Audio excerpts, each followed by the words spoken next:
that channel. Hello.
Where's Grandma?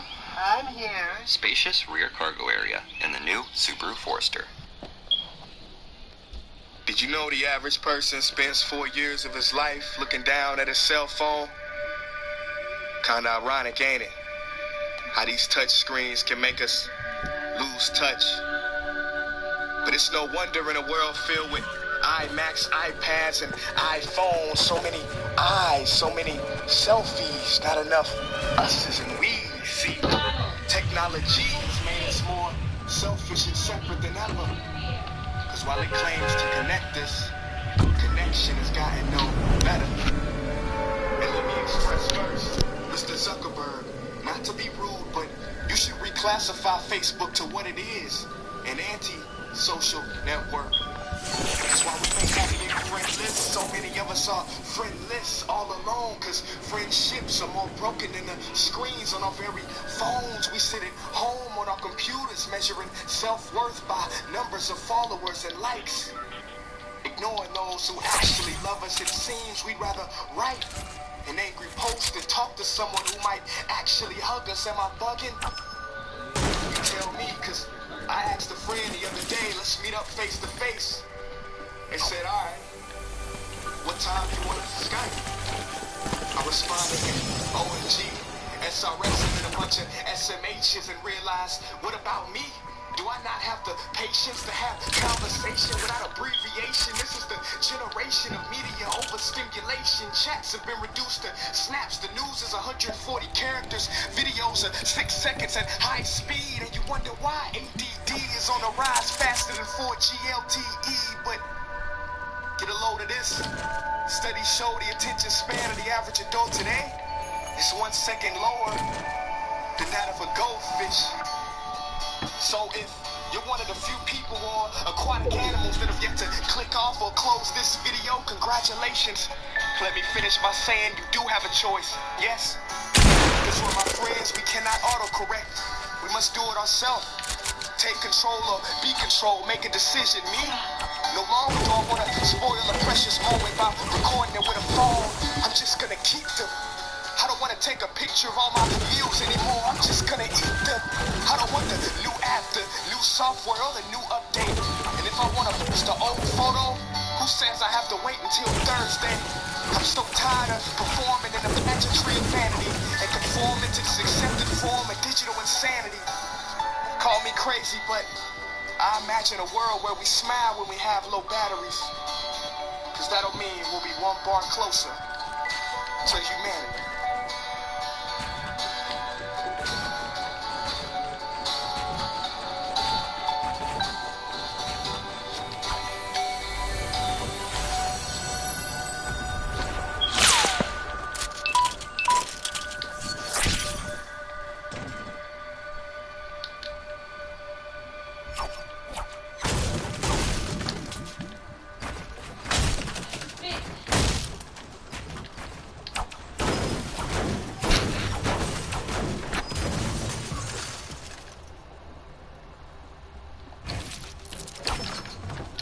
I am not black. I mean, that's what the world calls me, but it's not me. I didn't come out of my mother's womb saying, hey everybody, I'm black. No, I was taught to be black. And you were taught to call me that, along with whatever you call yourself. It's just a label. See, from birth, the world force feeds us these labels. And eventually, we all swallow them. We digest and accept the labels, never, ever doubting them. But there's one problem. Labels are not you, and labels are not me. Labels are just labels. But who we truly are is not skin deep. See, when I drive my car, no one would ever confuse the car for...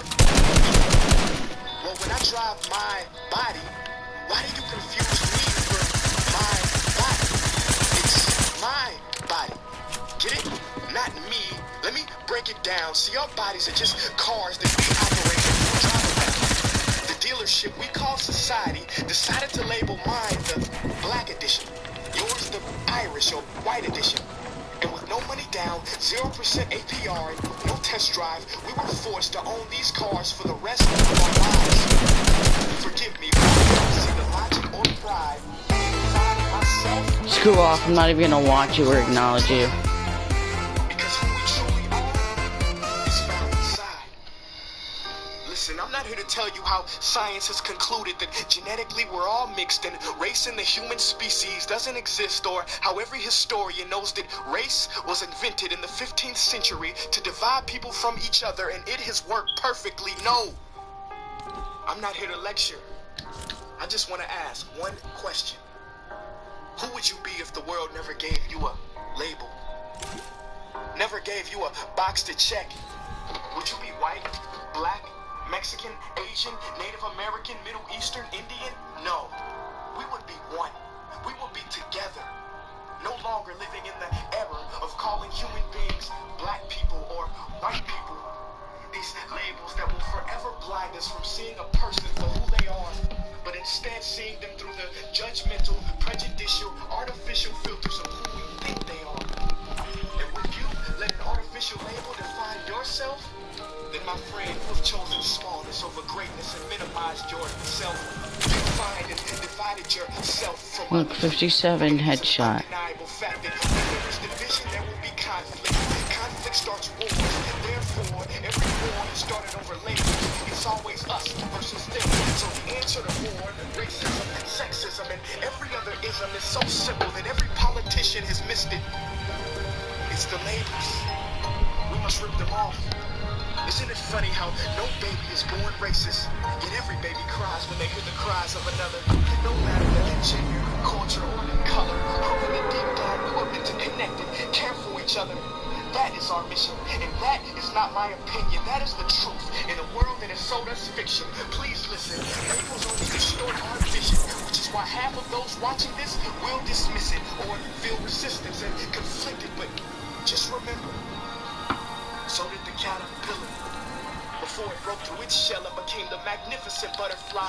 Well, these labels are our shells, and we must do the same thing so we can finally spread our wings. Human beings were not meant to be slapped with labels like groceries and supermarkets. DNA cannot be regulated by the FDA. We were meant to be free, and only until we remove them all and stop living and thinking so small will we be free to see ourselves and each other for who we truly are.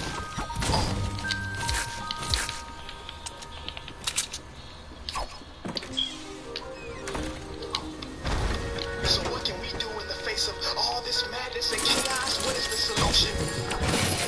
We can love. Trying to control the mind is like trying to flatten out water. You just make more waves.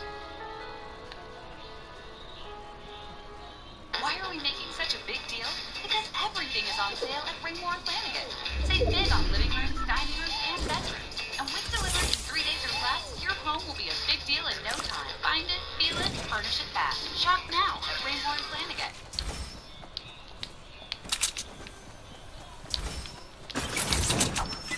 Why are we making such a big deal? Because everything is on sale at Ringmore and Flanagan.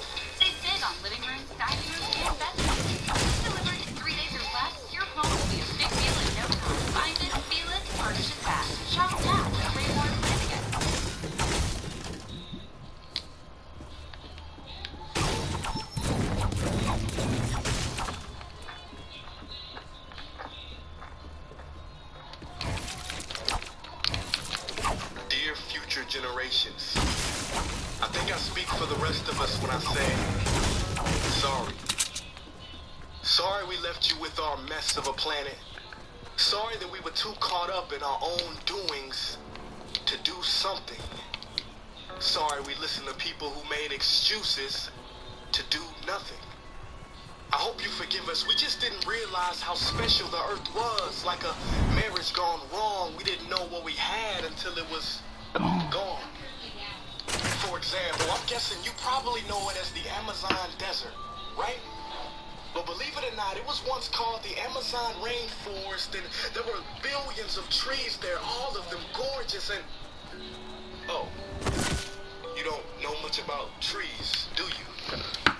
Well, let me tell you, trees are amazing. I mean, we literally breathe the air they are creating. They clean up our pollution, our carbon. They store and purify water, give us medicine that cures our diseases, food that feeds us, which is why I'm so sorry to tell you that we burn them down.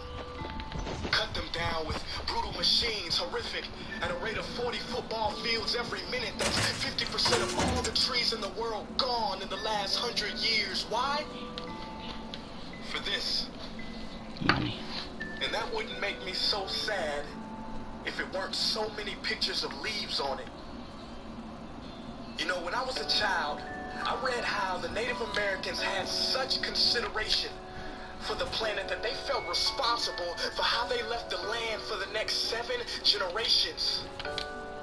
Which brings me great sorrow, because most of us today don't even care about tomorrow.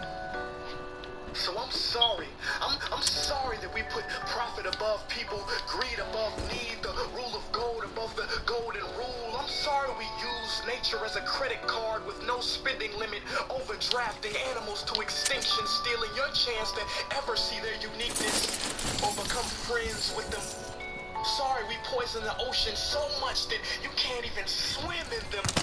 But most of all, I'm sorry about our mindset, because we have the nerve to call this destruction progress. Hey, Fox News, if you don't think climate change is a threat, I dare you to interview the thousands of homeless people in Bangladesh.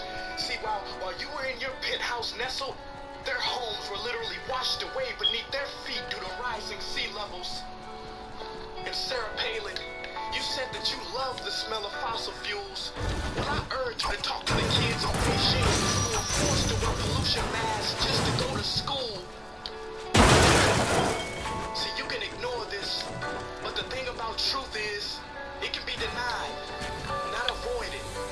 So I'm sorry, future generations. I'm sorry that our footprint became a sinkhole and not a garden. I'm sorry that we paid so much attention to ISIS and very little to how fast the ice is melting. I'm sorry we doomed you, and I'm sorry we couldn't find another planet in time to move to. You know what? I'm not sorry. This future, I do not accept it. Because an error does not become a mistake until you refuse to correct it. We can redirect this. How?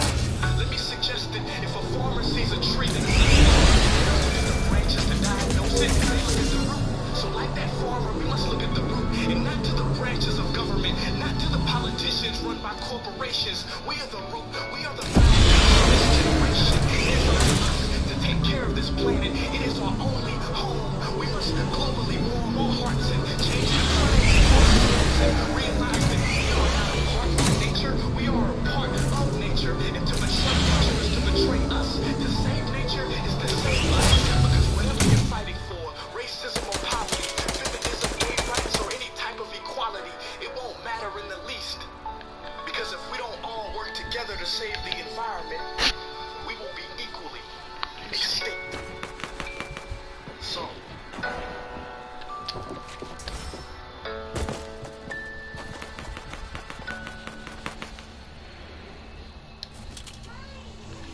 hey guys, for the past several weeks I've been here in Africa, the heart of Africa, witnessing the horrific destruction of the rainforest, which inspired me to write this piece. Why are forests being destroyed at such an enormous rate? For this. Today we live in a world where destroying trees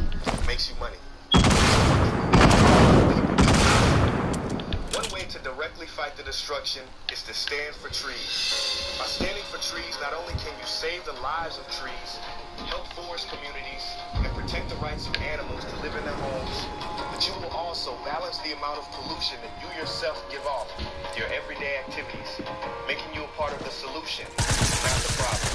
This is the option that I chose. But whatever way that you choose to stand for trees, do it. Because a wise man once said, when the rivers are all dried up and the trees cut down, man will then realize that he will not be able to eat money.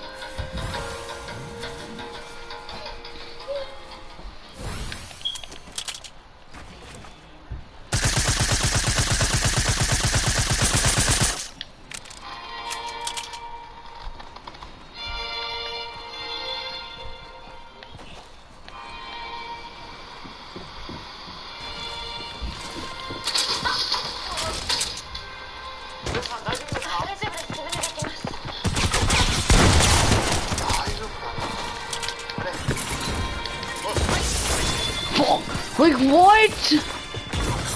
What, bro? What? You what? It would have never done that. What? Like, Fortnite, you need to fix all your glitches, bro. Hi.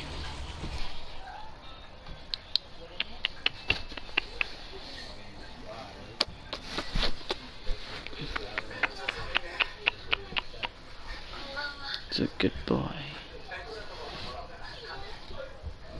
Sunflower. そういえば今年のうちの米 Albert Einstein once said, everybody's a genius, but if you judge a fish by its Ability to climb a tree, it'll live its live entire its whole life believing that it's that it stupid. is stupid. Ladies and gentlemen of the jury, today on trial we have modern day schooling. Glad you could come.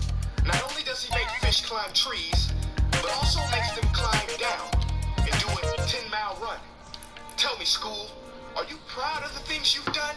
Turning millions of people into robots, do you find that fun? Do you realize how many kids relate to that fish? Swimming upstream in class, never finding their gifts, thinking they are stupid, believing they are useless? Well, the time has come, no more excuses. I call school to the stand and accuse him of killing creativity, individuality, and being intellectually abusive. He's an ancient institution that has outlived his usage. So, Your Honor, this concludes my opening statement, and if I may present the evidence of my case, I will prove it. Proceed. Exhibit A. Here's a modern-day phone. Recognize it? Here's a phone from 150 years ago. Big difference, right? Stay with me. Here's a car from today. And here's a car from 150 years ago. Big difference, right? Well, get this. Here's a classroom of today. And here's a class we used 150 years ago. Now ain't that a shame? In literally more than a century, nothing has changed. Yet you claim to prepare students for the future? But with evidence like that, I must ask, do you prepare students for the future or the past? I did a background check on you and let the record show that you were made to train people to work in factories, which explains why you put students in straight rows, nice and neat, tell them sit still, raise your hand if you want to speak, give them a short break to eat, and for 8 hours a day, tell them what to think. Oh, and make them compete to get an A. A letter which determines product quality, hence grade A of meat. I get it. Back then, times were different. We all have a past. I myself am no zombie. But today, we don't need to make Robot zombies. The world has progressed, and now we need people who think creatively, innovatively, critically, independently, with the ability to connect. See, every scientist will tell you that no two brains are the same, and every parent with 2 or more children will confirm that claim. So please explain why you treat students like cookie-cutter frames or snapback hats, giving them this one-size-fits-all crap. Watch your lip. Sorry, Your Honor, but if a doctor prescribed the exact same medicine to all of his patients, the results would be tragic. So many people would get sick, yet when it comes to school, this is exactly what happens, this educational malpractice, where one teacher stands in front of 20 kids, each one having different strengths, different needs, different gifts, different dreams, and you teach the same thing the same way? That's horrific. Ladies and gentlemen, the defendant should not be acquitted. This may be one of the worst criminal offenses ever to be committed. And let's mention the way you treat your employees. Objection. Overruled. I want to hear this. It's a shame. I mean, teachers have the most important job on the planet, yet they're under these students is short change. Let's be honest. Teachers should earn just as much as doctors, because a doctor can do heart surgery and save the life of a kid, but a great teacher can reach the heart of that kid and allow him to truly live. See, teachers are heroes that often get blamed, but they're not the problem. They work in a system without many options or rights. Curriculums are created by policymakers, most of which have never taught a day in their life. Just obsessed with standardized tests. They think bubbling in a multiple choice question will determine success. That's outlandish. In fact, these tests are too cruel to be and should be abandoned. Don't take my word for it. Take Frederick J. Kelly, the man who invented standardized testing, who said, and I quote, "These tests are too cruel to be used and should be abandoned." Ladies and gentlemen of the jury, if we continue down this road, the results will be lethal. I don't have much faith in school, but I do have faith in people. And if we can customize healthcare, cars, and Facebook pages, then it is our duty to do the same for education, to upgrade and change and do away with school spirit, because that's useless. Unless we're working to bring the spirit out of each and every student, that should be our task. No more Common Core. Instead, let's reach the core of every heart in every class. Sure, math is important, but no more than oratory and dance. Let's give every gift an equal chance. I know this sounds like a dream, but countries like Finland are doing impressive things. They have shorter school days. Teachers make a decent wage. Homework is non-existent, and they focus on collaboration instead of competition. But here's the kicker, boys and girls. Their educational system outperforms every other country in the world. Other places like Singapore are succeeding rapidly. Schools like Montessori, programs like Khan Academy. There is no single solution. But let's get moving, because while students may be 20% of our population, they are 100% of our future. So let's attend to their dreams, and there's no telling what we can achieve. This is a world in which I believe, a world where fish are no longer forced to climb trees. I'll rest my case.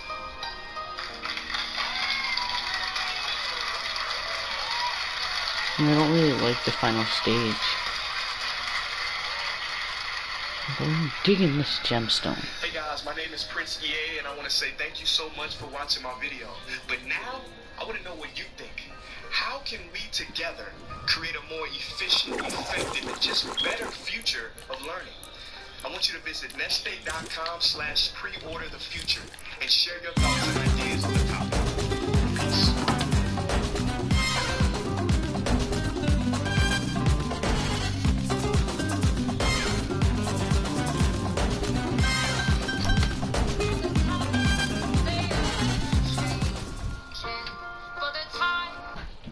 Never add bacon. It ruins everything without bacon forever. And never get Hulu.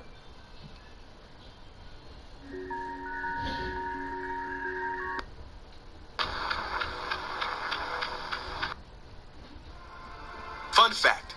Planet Earth is 4.5 billion years old.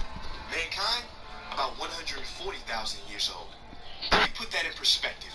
If you condense the Earth's lifespan into 24 hours, that's one full day. We have been here on this planet for, drum roll please, 3 seconds. 3 seconds. And look what we've done. We have modestly named ourselves Homo sapiens, meaning wise man. But is man really so wise? Smart, yes, and it's good to be smart, but not too smart for your own good. Yes, we have split the atom. Yes, we build clever machines that navigate the universe in search of new homes, but at the same time, those atoms we split created nuclear warfare. In our quest to explore the galaxy, rejects and neglects the home that we have here now, so no, that cannot be wisdom. Wisdom is different. While intelligence speaks, wisdom listens. We willingly covered our ears to Mother Nature's screams and closed our eyes to all of her help-wanted signs. Wisdom knows that every action has an opposite reaction, so if we were wise, we would not be shocked when we see storms that are stronger than ever before, or more drought, hurricanes, and wildfire than ever before, because there's more pollution than ever before, more carbon, more trees cut down than ever before. At a record pace, we have increased the extinction of animals by 1,000 times the normal rate. What a feat. In the next 10 to 100 years, every beloved animal carrier Rhino's gone. Tiger, gorilla, elephant, polar bear gone. In 3 seconds. Species that have been here longer than us will be gone because of us. In this 3 seconds. In an existence shorter than a Vine video, we turn the circle of life into our own personal conveyor belt. Somebody, anybody help. We were given so much. The only planet in this solar system with life. I mean, we are 1 in a million. No, actually, scientifically, we are 1 in a billion, trillion. That's a 1 followed by 33 zeros. And I don't want to get too spiritual, but how are we not a miracle? We are perfectly positioned to the sun, so we don't burn. Not too distant.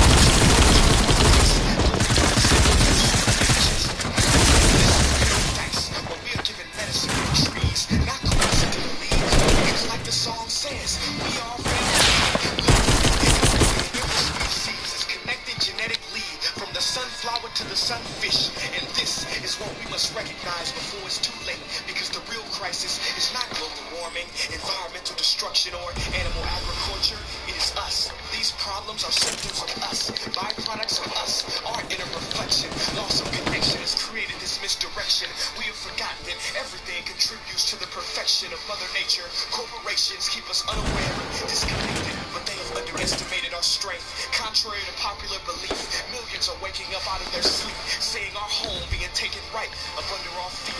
We cannot allow our history to be written by the wicked, greedy, and loony. It is our duty to protect Mother Nature from those who refuse to see her beauty. Call me crazy, but I believe we should have the right to eat food that's safe, with ingredients we can pronounce. Drink water that is clean, marvel at trees, breathe air free of toxins. These are natural rights, not things that can be bargained for in Congress. See, they want you to feel powerless, but it has been said that something as small as the flutter of a butterfly's wing can cause a typhoon to operate around the world. Come together, we too will make waves and push the world into a new era filled with love and connection, freedom for all without oppression. But it is up to you, yes, you watching this behind this screen, to make the effort, because time is of the essence, and only together can we make it to the 4th second.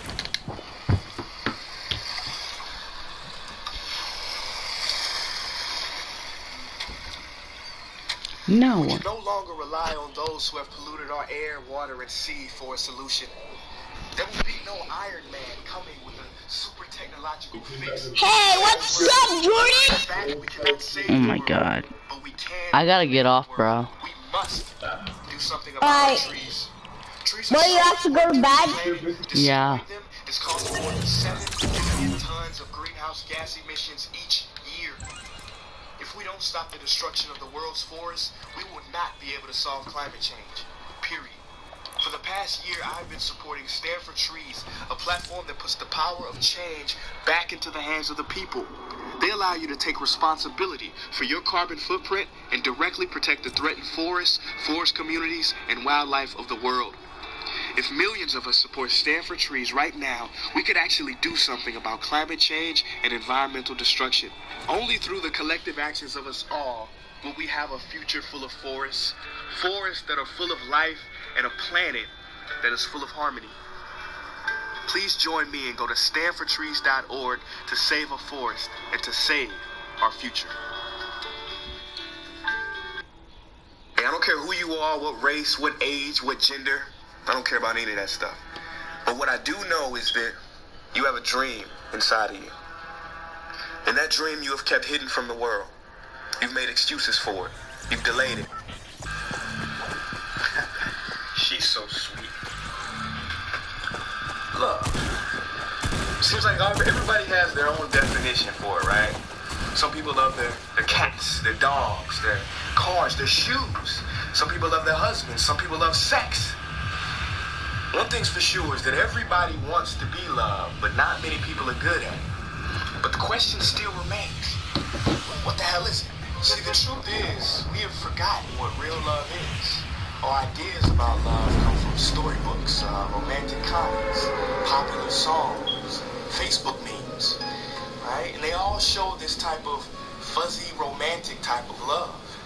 And as you are aware in your own life, these ideas have led to more anxiety and pain than true pleasure and happiness. The reason being is because these ideas in themselves are flawed. They are based on ownership and selfishness. You are my babe, my boo, my sweetheart. I love you, but only if you're with me. That's a possessive type of love, right? That's a love with strings attached. That's an impure type of love. Ask yourself this question: who do you hate? It's probably somebody you used to love, right? See, a large percentage of murders are actually done out of crimes of passion. Couples that once held hands, now they hold guns to each other's heads out of jealousy and obsession. Couples that once shared tender kisses, now they share hatred for one another. How can that be?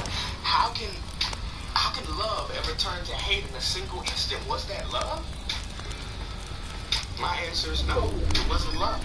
It was compulsive attachment. Scientists have actually observed the exact same part of your brain that activates when you're in love is the exact same that activates when you're high on cocaine.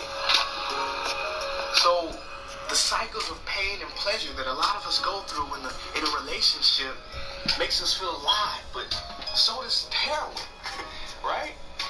That's not love, that's attachment, that's addiction, and that's clear. So what is love? Well, I believe that everybody, especially if you're in a personal relationship with somebody, you should strive towards a higher form of love. It's about time we grow up. You know, the idea that one man or one woman will satisfy all of your needs is selfish and unfair. Thinking somebody can fix you or that you can fix somebody else is just plain wrong. See, love is an inside job. In order to love others, we have to first love ourselves. We have to mature in a way that we can take care of our own emotional needs. We can help ourselves. And that way we accept the flaws in our partners because we have already accepted the flaws in ourselves. We're not caught up in fixing everything anymore because fixing implies that something is wrong. You want to fix your partner. You don't love them for who they are. You love them for what you think they can be. And that's wrong. That's selfish. You have to accept happily what you are in your life and know that you can improve in the future. Once you do that, you can give your partner that same respect. There's no more anger or control and clinginess in this type of love. There's a relaxed acceptance. There's kindness. There's tenderness. There's vulnerability. There's no more falling in love. You allow yourself to be open enough to let love fall into you. So in essence, you become an instrument of love. And you no longer care if you even get it back or not. That's just who you are. You just love. You're an instrument of love. So to conclude, I don't know if soulmates exist or not. But I do know just by the very nature of that word, that phrase, soulmate, you have to be a soul in order to realize this. And when you are reflecting your true self, your true soul, you're no longer reflecting anger, pain, your past failures, or your ego. That's when love can blossom because the soul's only expression is pure love. And I think when two people, when two souls come to this understanding, that's rare, that's beautiful, and that's something that we should all strive towards. So word to the wise, if you don't know how to love, you will inevitably destroy it.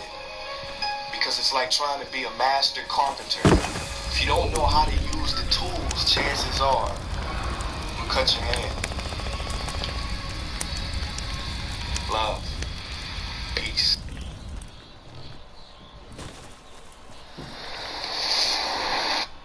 Perfection. The condition, state, or quality of being free from all flaws or defects.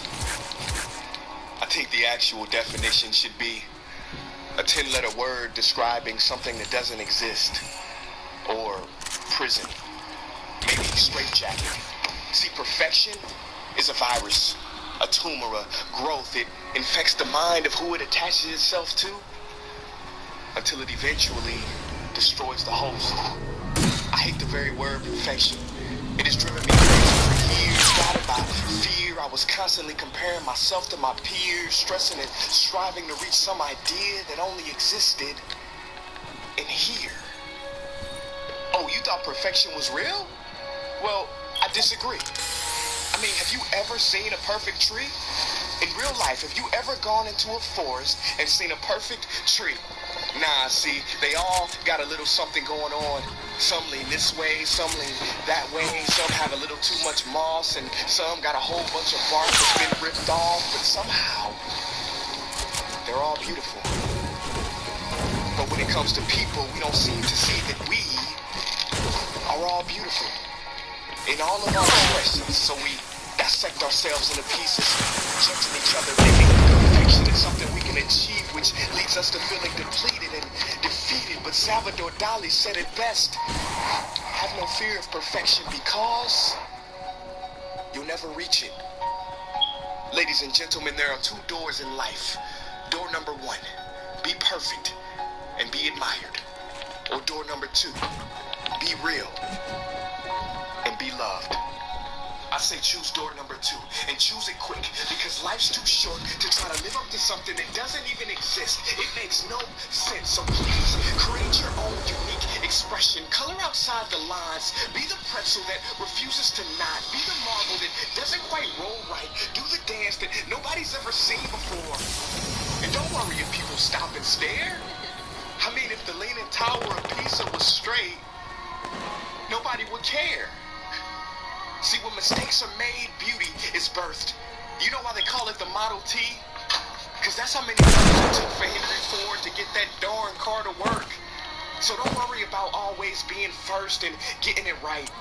I mean, Sony's very first product they ever made, it cooked rice. So embrace your mistakes. They are to be savored. Failure is the condiment that gives success its flavor. And true success is being yourself in a world that's constantly trying to make you someone else.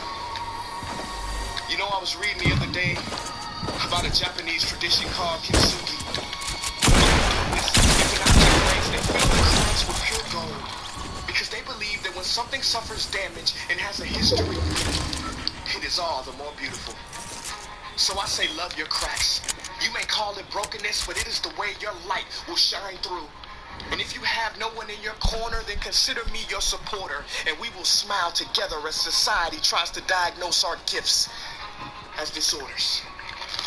You don't need to be a perfect person with perfect makeup, perfect skills, or a perfect build. Because the truth is, real people aren't perfect. And perfect people are real.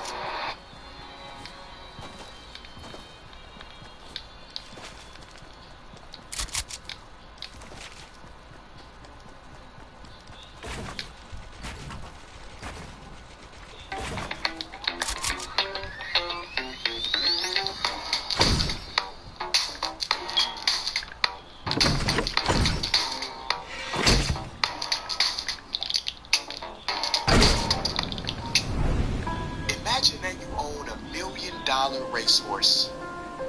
A horse worth $1 million. Would you let that horse stay up all night, work all day, drink alcohol, smoke cigarettes, and eat junk food? No? Okay, would you treat a $20 dog like that? No. How about a $2 cat? No. No? Well, why do you treat me like that? Oh, hi. It's your body here. Allow me to reintroduce myself. I'm the home that you've always lived in. Surely you remember we grew up together. And I'm writing this letter because I feel neglected in this relationship. Very disappointed in what I've been seeing. With your ambition to make money, you sacrifice my well-being. Which makes no sense in the least.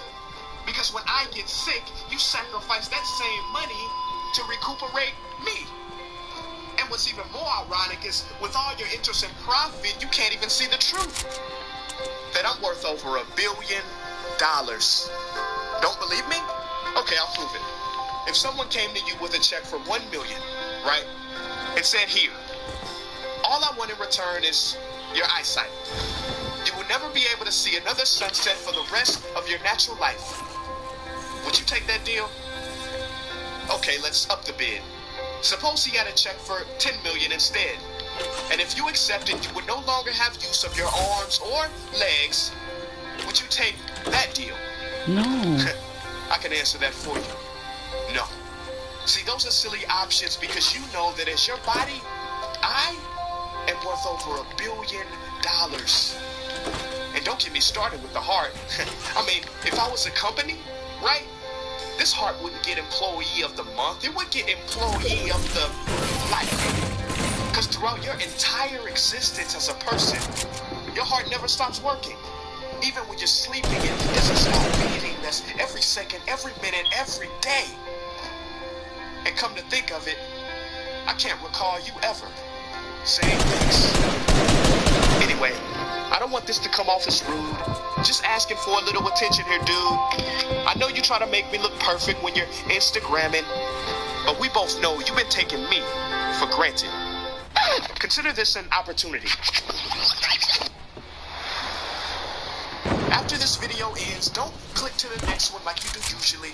Take some time by yourself, just you and me. Place your hand on your chest and say thank you to your heartbeat, to your eyes, legs, arms, to your hands that you use for climbing, to your lungs that bring you breath without you even trying.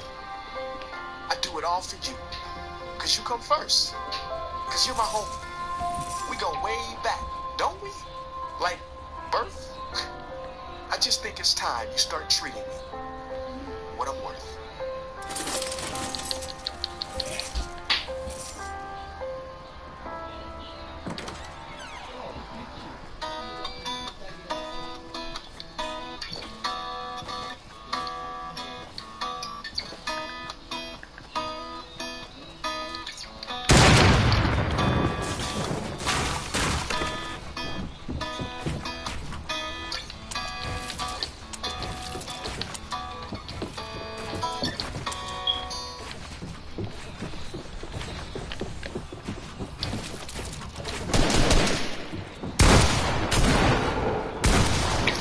Topic we should agree on, it is this: Earth is a living organism, and if it dies, we die.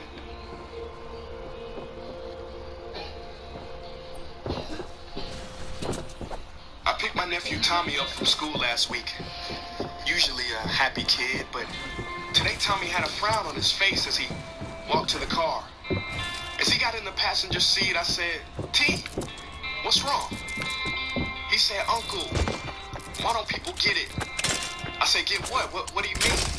He said, "The need to take care of our environment. It's so obvious."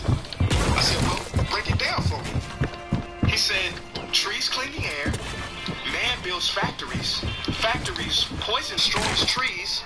Man breathes the air. Man..." What the hell?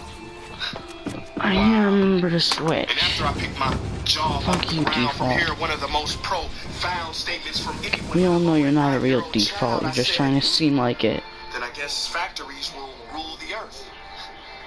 We both awkwardly laughed. And later that night, I couldn't help but contemplate: will this truly be humanity's fate? Shall we be the accomplices to our own destruction, victims of our own corruption, ambition, and overconsumption? Like a man addicted to drugs, every society thinks it can't happen to them. Until it does. We are the most advanced species to ever exist. But sometimes I wonder if some future alien culture will look back on us as nature's failed experiment. Evolution's I'm gonna go to bed. You know, like that basketball player everybody said was better than